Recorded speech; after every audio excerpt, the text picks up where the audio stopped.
भारतीय सिनेमा की पहली बोलती फिल्म आलम आरा 1931 में रिलीज हुई थी। ये मास्टरपीस फिल्म जोसेफ डेविड के लिखे एक पारसी नाटक पर आधारित थी। मूवी में एक राजकुमार और बंजारन लड़की की लव स्टोरी को दिखाया गया था। जुबैदा बेगम ने फिल्म में लीड रोल प्ले किया था। वे गुजरात के एक बड़े व्यवसायी की बेटी थीं। देवदास और मेरी जान जैसी पॉपुलर फिल्मों में उन्होंने काम किया। 12 साल की उम्र में अपनी फिल्मी करियर की शुरुआत करने वाली जुबैदा उस दौर की चर्चित अभिनेत्रियों में से एक थीं। ये वो दौर था जब महिलाओं का फिल्मों में काम करना इतना आसान नहीं था। जितना शानदार उनका फिल्मी करियर था, उतनी ही पेचीदा उनकी निजी जिंदगी थी। एक राजा के साथ उनकी प्रेम कहानी काफी फेमस हुई थी। हम आपको उनके प्रेम कहानी के बारे में तो बताएंगे ही, साथ ही हम आपको इनके बारे में भी बताएंगे। तो चलिए बिना वक्त गवाए शुरू करते हैं आज की हमारी इस वीडियो को। लेकिन उससे पहले अगर आप हमारे चैनल पर नए हैं तो चैनल को सब्सक्राइब जरूर कर लें, ताकि हम आपके लिए ऐसे ही तमाम पुराने दौर के भूले बिसरे कलाकारों के बारे में जानकारी लाते रहें। जुबैदा बेगम धन राजगीर के बारे में बहुत कम ही लोग जानते हैं, लेकिन जो सिनेमा लवर्स हैं वो इनसे अच्छी तरह से वाकिफ होंगे। इनका जन्म साल 1911 में गुजरात में हुआ था। वो नवाब सिद्दी इब्राहिम मोहम्मद याकूत खान और फातिमा बेगम की बेटी थीं। उनकी 2 बहनें सुल्ताना और शहजादी भी एक्ट्रेस थीं। जुबैदा उन लड़कियों में से थीं जिन्होंने कम उम्र में ही फिल्मों में एंट्री कर ली थी, और उस समय जब इस पेशे को सम्मानित परिवारों की लड़कियों के लिए सही नहीं माना जाता था। जुबैदा जब 12 साल की थी तब उन्होंने कोहिनूर से डेब्यू किया था। 1920 के दशक के दौरान उन्होंने सुल्ताना के साथ स्क्रीन पर बहुत भूमिकाएं निभाई, जो तब तक भारतीय सिनेमा की सबसे प्यारी एक्ट्रेसेस में से एक बन चुकी थीं। दोनों बहनों की एक्टिंग वाली फिल्मों में से एक 1924 में कल्याण खजीना थी। उन्होंने जुबैदा की पहली ब्लॉकबस्टर वीर अभिमन्यु में भी स्क्रीन शेयर किया था, जिसमें उनकी मां फातिमा बेगम ने भी एक महत्वपूर्ण भूमिका निभाई थी। साल 1925 में जुबैदा की 9 फिल्में रिलीज हुईं, जिनमें काला चोर, देवदासी और देश का दुश्मन शामिल थीं। वो अपनी मां की फिल्म बुलबुले परिस्तान में भी नजर आई। साल 1927 यादगार रहा क्योंकि लैला मजनू, नंद भौजाई और बलिदान जैसी सफल फिल्में की।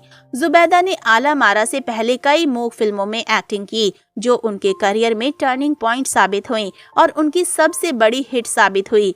उनकी अचानक बहुत डिमांड होने लगी और उन्हें उस समय फिल्म इंडस्ट्री में एक महिला के लिए तय नियमों से कहीं ज्यादा सैलरी मिलने लगी। 30 और 40 के दशक की शुरुआत में उन्होंने जल मर्चेंट के साथ एक हिट टीम बनाई और कई सफल ऐतिहासिक महाकाव्य फिल्मों में सुभद्रा, उत्तरा और द्रौपदी जैसे किरदार निभाए।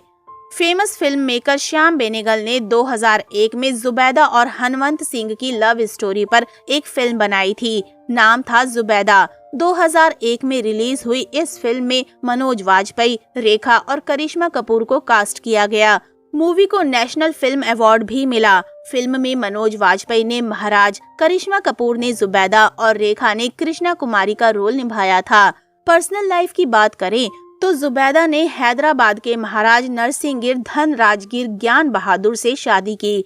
वो हुमायूं धन राजगीर और धुरवेश्वर धन राजगीर की मां थीं। धुरेश्वर मॉडल रिया पिल्लई की मां है और रिया ने संजय दत्त से शादी की थी। कुछ साल बाद दोनों सेपरेट हो गए थे और फिर तलाक ले लिया था। ये संजय दत्त की दूसरी शादी थी। इससे पहले उन्होंने ऋचा शर्मा से शादी की थी, जिनकी ब्रेन ट्यूमर से मृत्यु हो गई थी। रिया के बाद संजय दत्त ने मान्यता दत्त से शादी की और दोनों के 2 जुड़वा बच्चे हैं। उधर रिया टेनिस प्लेयर लिएंडर पेस संग लिव इन रिलेशनशिप में थी। कपल को एक बेटी है, लेकिन रिया और लिएंडर का रिश्ता टूट चुका है। कैसे हुई हनवंत सिंह और जुबैदा की मुलाकात? राइटर अयोध्या प्रसाद अपनी किताब द रॉयल ब्लू में लिखते हैं कि जोधपुर में एक रॉयल शादी होने वाली थी। इसमें जोधपुर के कलाकारों को बुलाया गया था।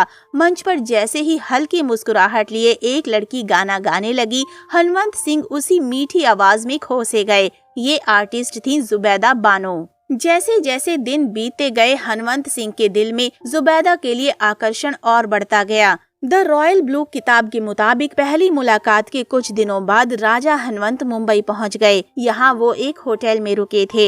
यहीं पर दोनों के बीच प्यार परवान चढ़ा, लेकिन हनवंत जानते थे कि इस प्यार को मुकम्मल करना इतना आसान नहीं था।